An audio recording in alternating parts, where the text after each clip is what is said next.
These men, women and children are some of the latest passengers by air. Their grandfathers and probably their fathers were headhunters and perhaps cannibals. Their hand baggage is bows and arrows, clubs and shields, all neatly labelled. When this tribe was first contacted by Europeans 40 years ago, its people had not even discovered the wheel.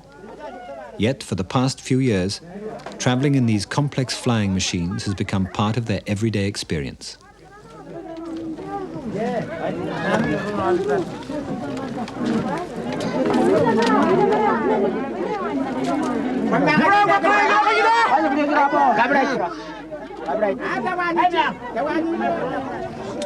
This journey is the continuation of a story that started 60 years ago, when the first fare-paying passenger boarded the first daily scheduled flight from London to Paris. Now these passengers have joined that immense world family who buy 750 million air tickets every year. As part of that family, they share the same advantages and excitement, and probably some of the same fears and irritations as the rest of us.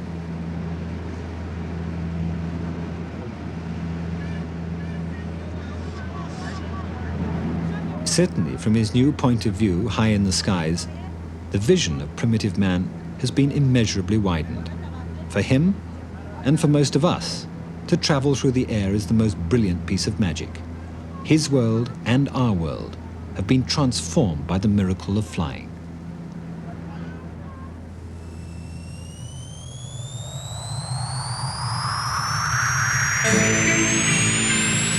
Passengers should get out through passport control on the first floor to the final departure lounge. For passengers Bailey, Gill and Alfred, please go immediately to gate 53 where the flight is now closing.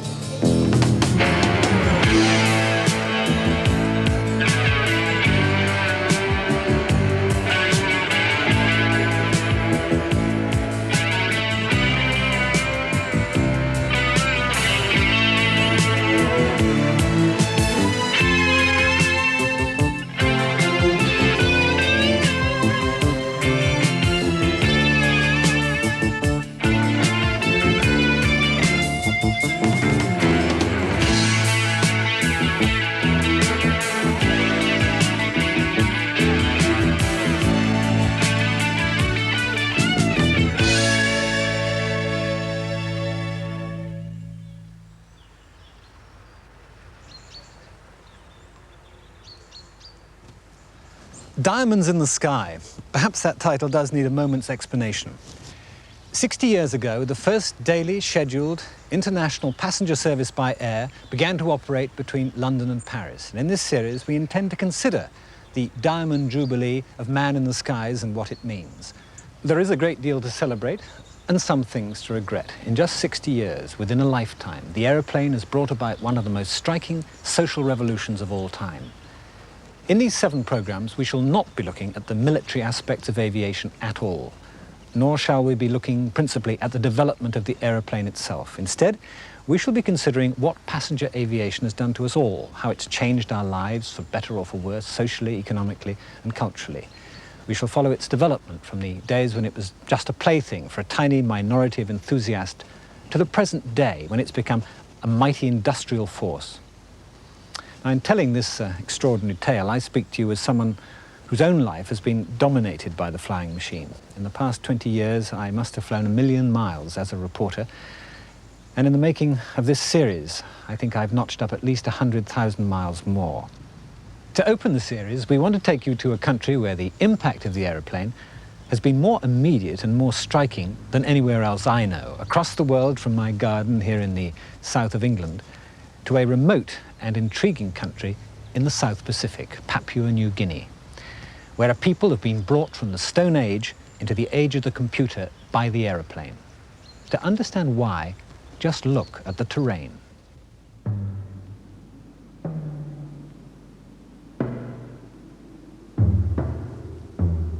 Even 20 years ago, much of Papua New Guinea was unknown, unmapped, unsurveyed.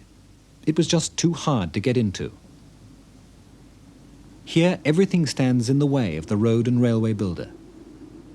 to further discourage travellers, particularly in the Central Highlands, was the aggressive nature of the inhabitants.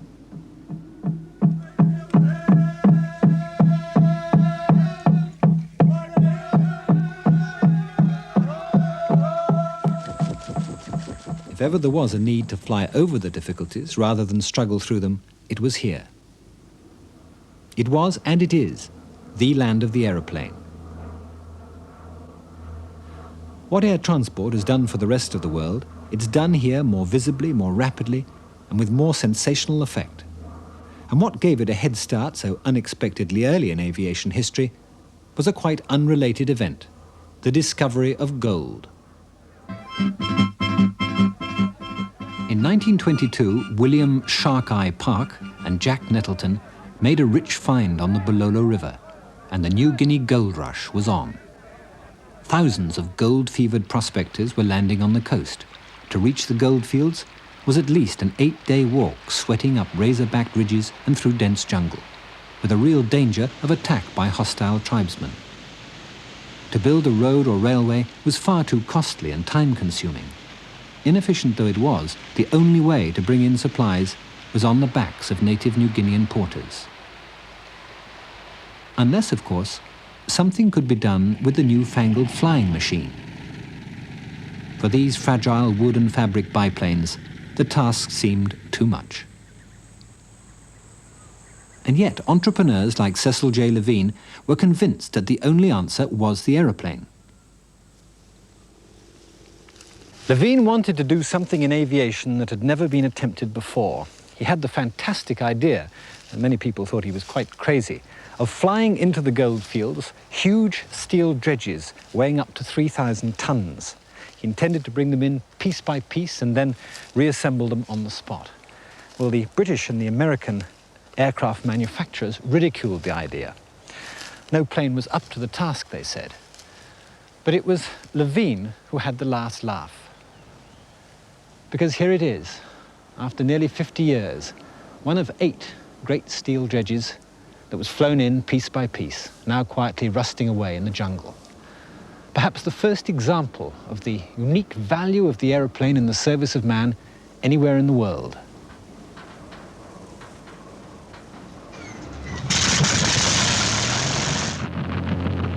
Levine's great airlift was made possible by a breakthrough in aircraft design.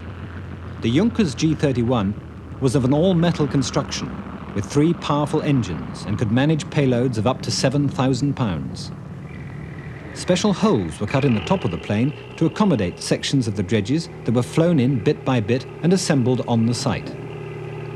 Not only dredges went in by air, but a complete township, a sawmill, heavy engineering equipment, generators, pianos, the first oxen by air, and cart horses, flown in at $30 apiece, perhaps the very first airborne horses.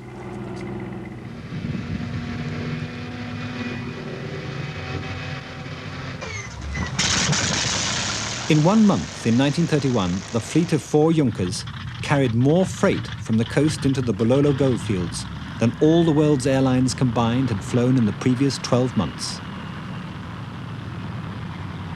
It wasn't just a matter of shattering freight records, though every one was demolished time and time again. It was a matter of learning how to do things with the aeroplane that had never been attempted before. At the same time in Europe, remember, 12 passengers was considered a hefty payload, and in the United States the infant airlines were struggling to survive. Individual plane loads of parts grew into these towering machines weighing up to 3,000 tons apiece. In the end, there were 8 of them, every last nut and bolt brought in by air.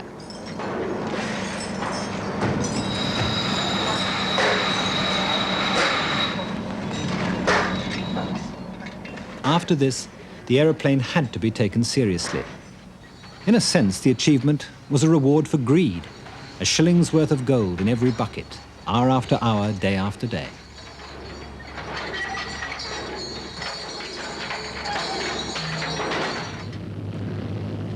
By 1934, the sloping, grassy airstrips serving this desolate place were the scene of the most frenzied activity.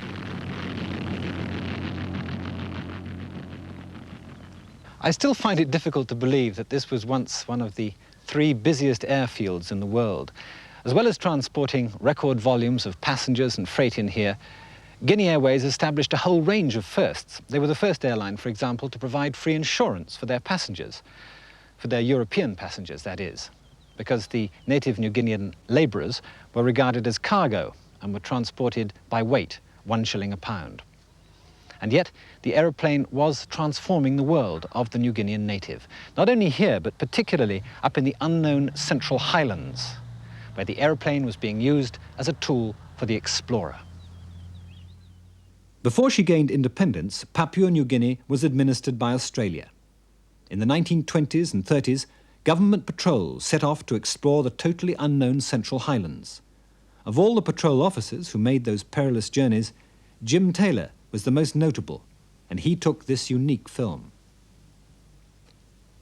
Before entering a new area on foot, Taylor would fly over it several times to make a survey, but also to warn the people that something unusual was about to happen. We walked up towards them, and as soon as I got into what I felt was a favourable position, I put my arms out and made a humming sound and pointed to the sky. Well, they were ready for that. And they all came forward and threw their arms away and said, "Well, we know you. Heard you go by a week or 2 ago." We arranged with the air company to look for us, I think about 12 days or 2 weeks later in the next water system. They knew pretty well where we'd be. And then shortly after, they would drop everything: axes, shells, equipment. But then there were no parachutes the ordinary way, but the Chinese tailors made parachutes up, and they were very successful. And the only danger was you might be hit by some of the things coming down, but if you could put up with that, you got everything you wanted. As Jim Taylor's remarkable early colour film shows, he enlisted the help of the tribesmen to make an airstrip. After clearing the bush, they were encouraged to perform their traditional dances. The shuffling and stamping proved to be a most effective way of flattening the ground. These people were not only isolated from the outside world, but even from their neighbours in the next valley, the lights of whose fires at night they thought were evil spirits. So that when the day came for the first aeroplane to make a landing, it was like a visitor from outer space.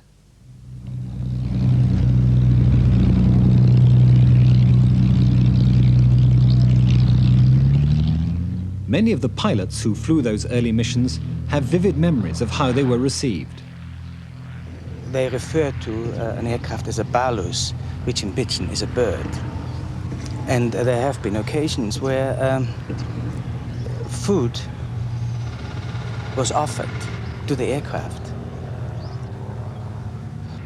Elderly man, he might have been the chief, the village chief, came as a basket of bananas, and he wanted it for the aircraft. He also wanted to know the sex of the aircraft. Probably 80% to 90% of the people in the Highlands, the first wheel they saw was the wheel on an aircraft. The culture that produced the aeroplane is so very far from the Stone Age world it encountered that it's amazing to see how quickly flying has become a commonplace experience here. But it's a quality of the Highland population that they very rapidly get used to new things and become keen on them. As you can see at Goroka, the capital of the Highlands, today everyone flies.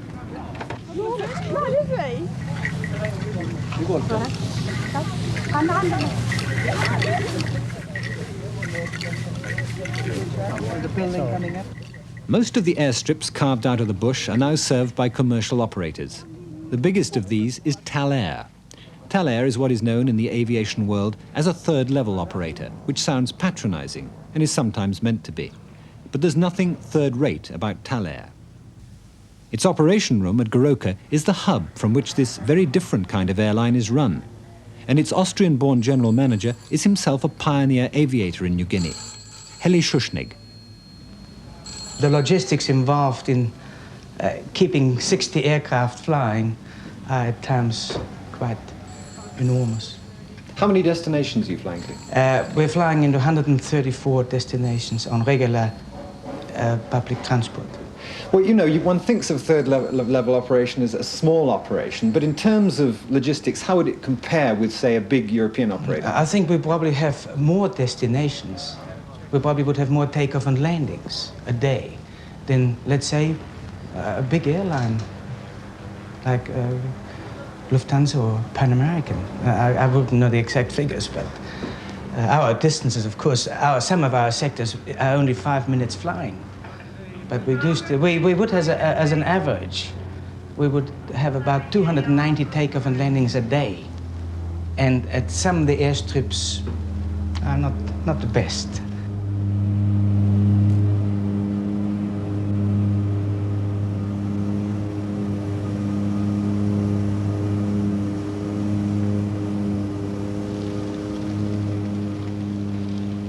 Weather is a major problem, especially here in the Highlands. We have a mountain range up to 15,000 feet, and pilots can get trapped in valleys. The weather changes so rapidly. Valleys can be wide open and within 15 minutes completely close in, gaps can close in. And also the performance of the aircraft is such that they cannot outclimb the rapid buildup of clouds. They then can get themselves into some problems. And we've had on numerous occasions where relative inexperienced pilots have actually flown into mountainsides.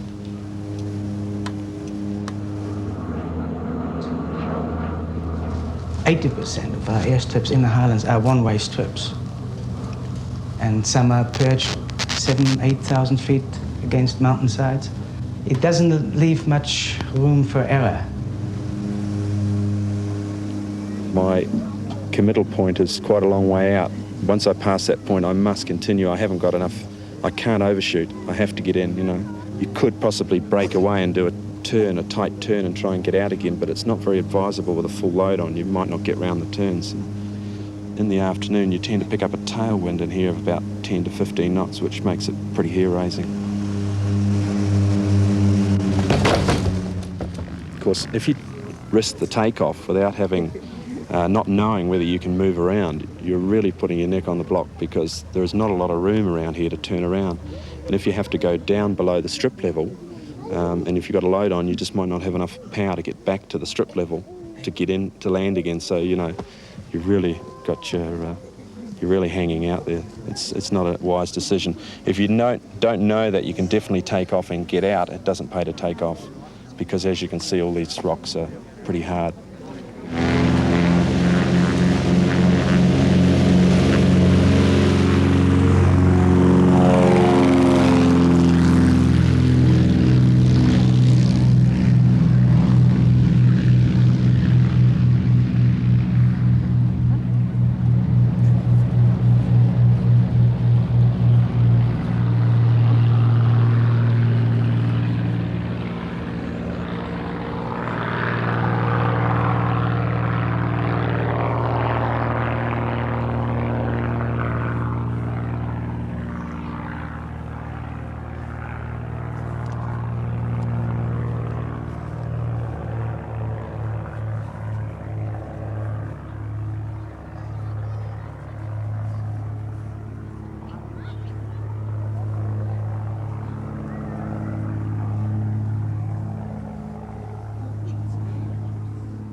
For pilots like Tony Alderson, takeoffs and landings like this are a routine matter. His professionalism makes the journey seem simple. It's only when the aircraft vanishes and you're left behind in one of these highland villages that you realize just how inaccessible they are, how very far from familiar comfort and security. 6,700 feet up in its bowl of mountains, Tep Tep was totally isolated until 1973 when the airstrip was put in. While we in the advanced nations worry about the siting of airports and about pollution, the aeroplane is seen here as an unqualified blessing. Before its arrival, it took a week of walking to get to the coast, 2 nights and 2 days to the nearest trade centre. In the 6 years since the airstrip opened, progress, or at least change, has been rapid. Several tin-roofed buildings, brought in by air, have taken their ungracious place among the thatched roofs. And from one of them, the unexpected sound of fluent English. The silly dog. Who can spell me the word silly, please? Yes. S-I-N-N-G.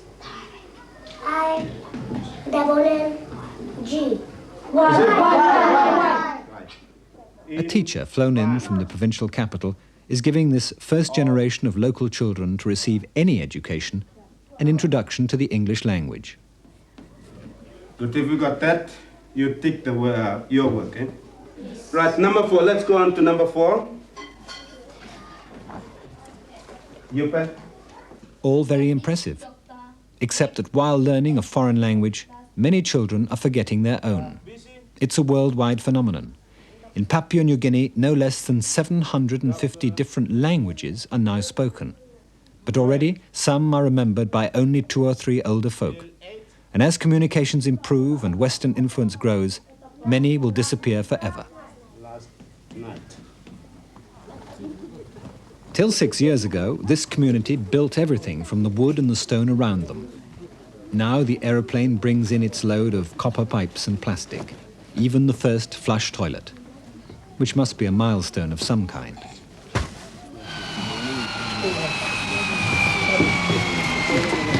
Reception committee. The coming and going of aircraft is now an everyday matter, a country bus service. And with it, another potent source of change, cash, has come to Karamui. £6 coffee, we lay them under the bullets. Okay then? 4 sacks of coffee beans will bring the equivalent of £172, a great deal of money for a people who till recently never handled money at all. They grew enough to eat, and that was it. Now, coffee shipped out by air has brought him a brand new bike. Too bad the road stops just round the bend.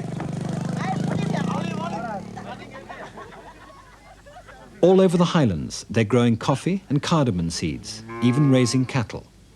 The beginnings of this herd, like everything else, came in by air. And when they have some stock to sell, the calves will go out the same way.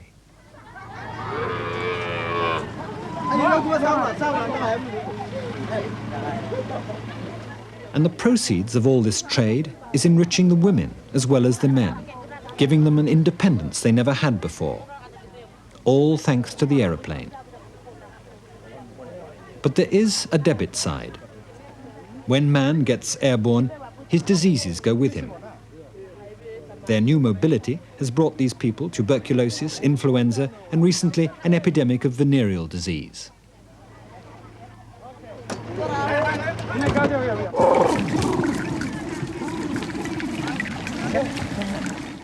Of course, New Guinea was bound to change. Its people could not have remained isolated forever.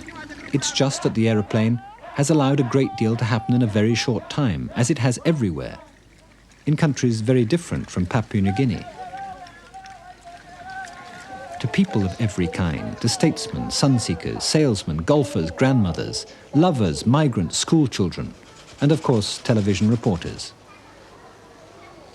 All of them have seen the aeroplane transform the way they live. As this change accelerates, world opinion differs widely about what air travel has done to us. Far from the airport frenzy and the reflective calm of Cambridge University, historian, author and world traveller Professor J.H. Plum. Now, when the history of the world comes to be written, I'm sure that civil aviation will be regarded as having played the same sort of role in the development of the 20th century as the railway in the 19th century. And this is particularly true of, say, a country like America, where the single market has been developed through the development of the jet plane and civil aviation, just as in 19th century England, the railway tied England together much more closely, much more intimately into an economic and social unit. Washington, D.C. Former Secretary of State for Transportation, Alan Boyd, believes that air transport has brought unexpectedly far-reaching benefits. We would not have space travel had it not been for aviation. The utilization of satellites, for example, both for civil and military purposes, are enough to really beggar the imagination if one can merely step back to, say, 1940. And when one realizes that there are people living today who were living at the time of the beginning of aviation as we know it, with this very compressed period of time in man's history, the impact is just enormous in political, social, and cultural terms. I just think it's one of the most, with the possible exception of the atomic bomb, I think the most dramatic impact of anything that's happened in the 20th century. Geneva. The Director General of the International Air Transport Association is convinced that the aeroplane has changed our lives in many ways we're hardly even aware of. Knut Hammarskjöld. You have the VFRs, the visiting friends and relatives. Would they have emigrated without knowing that they could see their families again easily? And that is an enormous part of the total transport system. Air transport is not just a gimmicky, glossy means of superficial tourism. It is working for society in an invisible way, and it does not only act as a transport means for passengers, but also, in fact, as a very strong economic stimulus for the economies of many developing countries. You have to have air connections. You have to transport essential goods, spare parts for hydroelectric stations and things like this. But in order to reduce the cost of transporting this, you have to create some cargo going in the other direction. This has, in fact, created new industries. At another level, it is true worldwide, because in one way, the seasons have been almost eliminated in our kitchens. You can have strawberries or crayfish almost any place of the world at any season. So you can say you have a gastronomic erosion through aviation. St. Antony's College, Oxford. The aeroplane, according to historian Dr. Theodore Zeldin, has fundamentally changed the relationship between nations. I think civil and military aviation have had contradictory effects on the balance of power.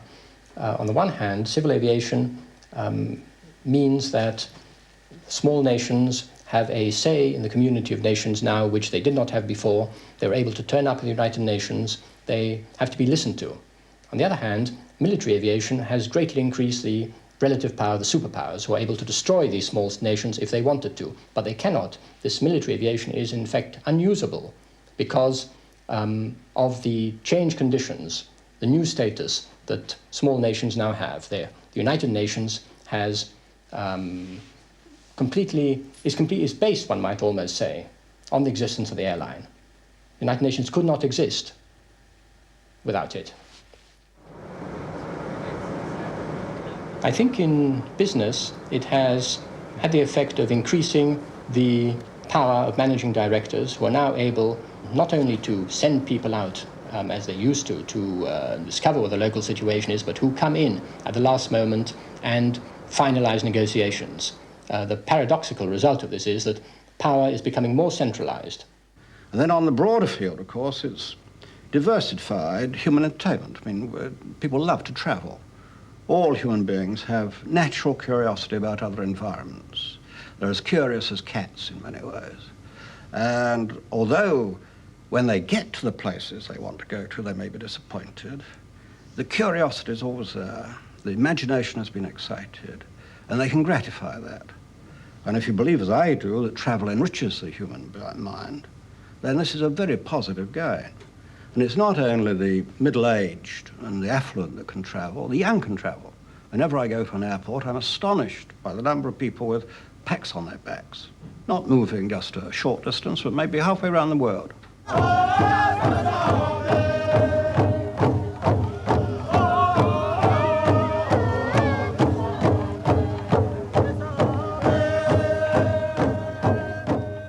As tourists in search of new experiences are taken further and further afield by the aeroplane, even Papua New Guinea has become a possible destination for them. So far, the number of visitors is quite small, but their arrival is viewed by Prime Minister Michael Somare with only qualified approval. Well, we'd like to see tourism, but we don't want tourism to come to an extent that, like the Americans did in Hawaii, France did it in Tahiti, and I personally don't want to see Papua New Guinea people made artificial for the purpose of tourism. Do you feel that the impact of too much tourism could actually be damaging to your country, do you? Not damaging to the country as such. It does help the economy. But is money everything? That's a question. If I pose you this question, is money everything? Or the cultural people, their way of life? At the moment, our country is much more relaxed. We're sitting in the beautiful beaches in one of Papua New Guinea coastal towns in Wewak. I'm much more relaxed. There is no rat race. Nobody comes up. There is no telephone. Nobody wants to talk to me. I have the problems of government. I thought coming here, I'd like to leave the problems of government with our national capital in Port Moresby. Forget the government. But what happens? I turn up, trying to relax, trying to go for a swim. I have BBC television crew. I'm sorry, Prime Minister. We won't take up any more of your time. Thank you.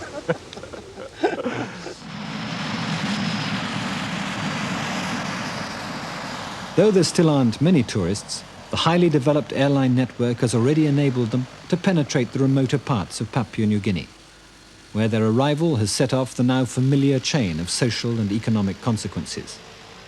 Amboyne International is a former missionary airstrip, where tour groups from Australia and the United States now disembark for their trip to the Karawari Lodge, a resort hotel on the Karawari River.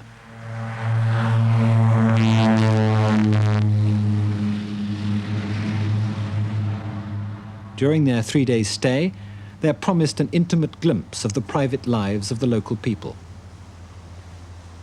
According to their schedule, before they take the plane home, they'll have observed the ritual skin cutting performed at male initiations, and another ceremony to celebrate a first menstruation.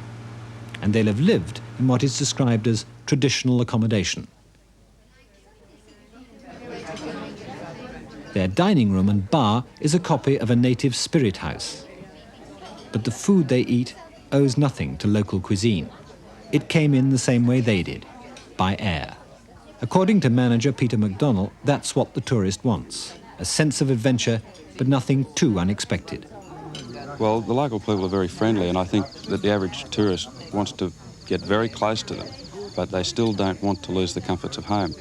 As much as possible, they'd rather not be in tents or be in the bush, because in this area there's a lot of insects and bugs and nasty little critters that people find uncomfortable to have at close quarters. It's not really the people, it's the environment that's harsh. We really want the people to come here and be reasonably comfortable whilst they go on journeys into the village, so they can see the different initiations and cultural activities that the villagers have for themselves. An hour downriver is the village of Kon Mai, which is under contract to the hotel to entertain its guests on a regular basis. What's he eating? Fried smoked fish. Cooking, no understand. Oh, is she cooking? No.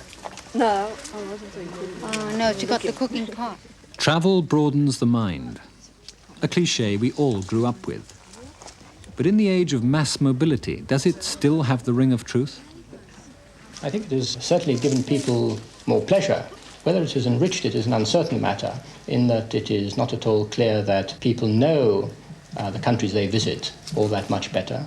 And it is quite true that aviation gives you an opportunity to widen your experience in a way which has never presented itself before. On the other hand, happiness is concerned with coping with experience, and I'm not at all clear that technology has contributed anything to the art of coping with experience. particularly when that experience is a bogus one.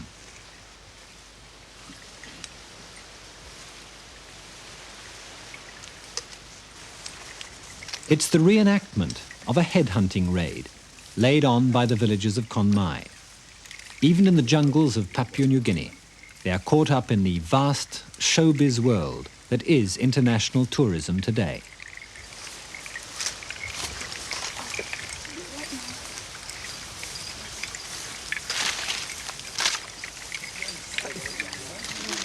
You don't want your bag in the middle of the killing season. No, they're a different size.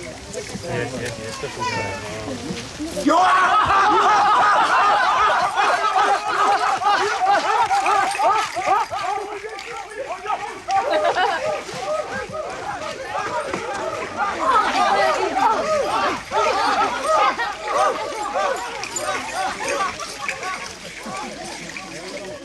Well, we all know it's a show. Everybody knows it's a show, but it's very well done. It's a lot of fun, and it is something that only 30 years ago, 25 years ago, was still done.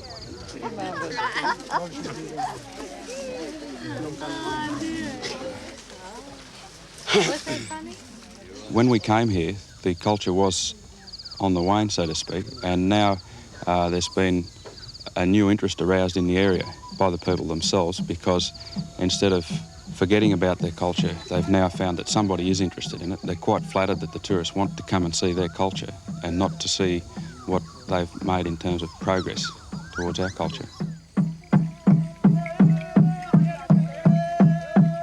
If it's true that tourism has helped some customs to survive as theatre, it's equally true that as communications improve and villages like this have more and more contact with the world outside, their people will begin to look and behave more like the rest of us. Just as the aeroplane is playing its part in destroying the amazing cultural diversity of Papua New Guinea, anthropologists see the same process happening worldwide. Clifford Geertz. Yeah, one of the things that I think is not often understood or thought about in connection with civil aviation is the way in which it has rearranged the geography of the world and the distances between places, and the effect that's had on creating a kind of international upper class, international cosmopolitan culture. And what goes along with this then is a culture which is very similar from place to place, a kind of, if you want, airport culture where the kinds of, when people who are all on and off airplanes all the time are always living in the same kinds of environments no matter where they go. Not only are airports quite the same, but the sort of thing that surrounds them are the same. They stay in the same sorts of guest houses, they eat in the same sorts of restaurants, which are also cosmopolitan. The kind of art that you can buy in tourist shops or around airports and so on, all similar. All of it somewhat kind of culturally neutralized. You know, it's a little bit Indonesian or a little bit Moroccan, but not too much because it has to appeal to an international group. So you get this whole sort of almost somewhat self-enclosed society growing up, and people being drawn into it from all over, and kind of, as I say, kind of international upper class, cosmopolitan upper class. International upper class they may be, but not everyone envies them their privilege of flying. The romance of travel rarely survives a crowded airport. And from those who have to fly, like B.W. Canning, the voice of complaint is more frequently heard. If Dante ever wanted a good sample for his Inferno, and he were alive today, that's where he would find it, in the modern airport. I always pass the threshold thinking that it ought to be abandon hope, all ye who enter here, because you know that something unpleasant will happen to you in that airport. The only thing you don't know is what it will be on this particular day. You get into your aircraft and you find that you have a seat of a sort which is certainly as confined as it can be. Little opportunity to move about, no freedom. You could tolerate that perhaps if it weren't for the fact that the airline's attitude seems to be that passengers are really a nuisance. It would be far better from their point of view, I'm quite sure, if everybody could be given a jab before they start and slotted into a rack and slotted out again at their destination. Then there is another feature of life which we have to put up with, and that is, of course, that on a long flight you are going to need the toilets, you are going to need to wash. Now, in-flight toilets, it seems to me, are designed very cleverly, but the capacity that is offered for a full load of passengers is totally below what a civilized standard would demand. And a lengthy queue of 20 people in various stages of discomfort wishing to take advantage of the amenity of the toilet is not, in my view, a very pleasant sight, or indeed is it a necessary one at all if the thing was done rightly. It seems to me, thinking about the whole matter, that heaven knows how the weak and the ill and the sick and the aged get on, but to travel by air today, you've got to be very fit and very tough. The pleasures and the convenience that air travel have brought us are constantly challenged, not only by those who fly, but more particularly by those like Patrick Rivers, a smallholder and author who remains resolutely earthbound and who regards the aeroplane as an expensive and dangerous nuisance. The costs are immense, and they are borne not by the traveller, but by you and me here on the ground, either as individuals or as taxpayers. There's social costs and there are environmental costs, and we are paying for them, and the people who come after us, our children, are going to pay for them too, environmentally. So we have to question, what is it that is so important about these people up there that they can inflict upon us nuisances that they don't pay for? And I would like to paraphrase Churchill, if I may, and simply say that never before in the history of mankind has so much been endured on the ground by so many as a result of the activities of so few up there. Except that in a country like Papua New Guinea, it's not the few who are up there, it's the many. Here, the benefits of flying are more evident than in any developed country with alternative transport systems. Without the aeroplane, this island people would have remained isolated and backward.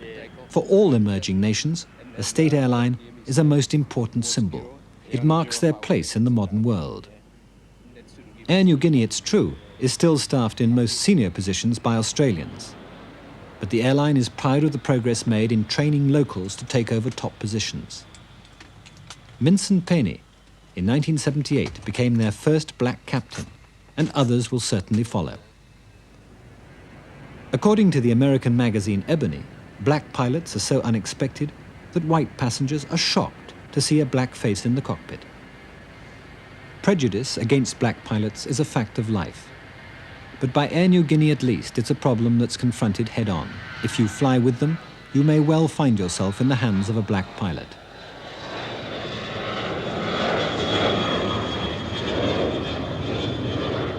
You will certainly be served by black cabin staff, by a girl like Marta, who somehow manages to live in two incredibly different worlds.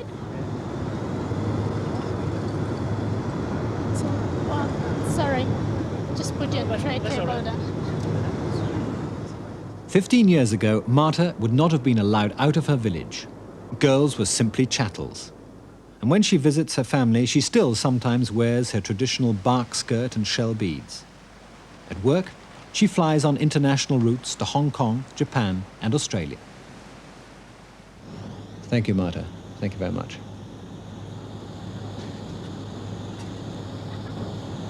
When I consider how aviation has changed Marta's life in the past few years and how it's transformed her country, I'm reminded of something that I read recently. Since it expresses my feelings exactly, I'm going to quote it to you.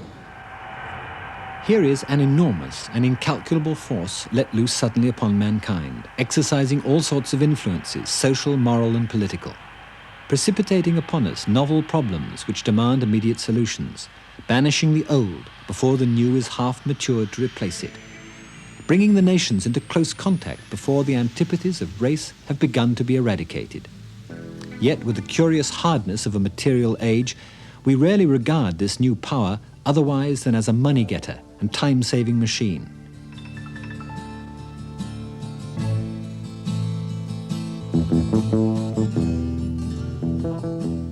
not many of those who fondly believe they control it ever stop to think of it as the most tremendous and far-reaching engine of social change which has ever either blessed or cursed mankind. Those words could have been written today about the impact of the aeroplane upon our world. In fact, they were written 110 years ago, as the first transcontinental railway across the United States was nearing completion. The writer was voicing some of the same excitement and doubts about the railway train as people today are expressing about the aeroplane, which is, without doubt, today's most tremendous engine of social change. And that is how we shall be looking at it in the programs that follow.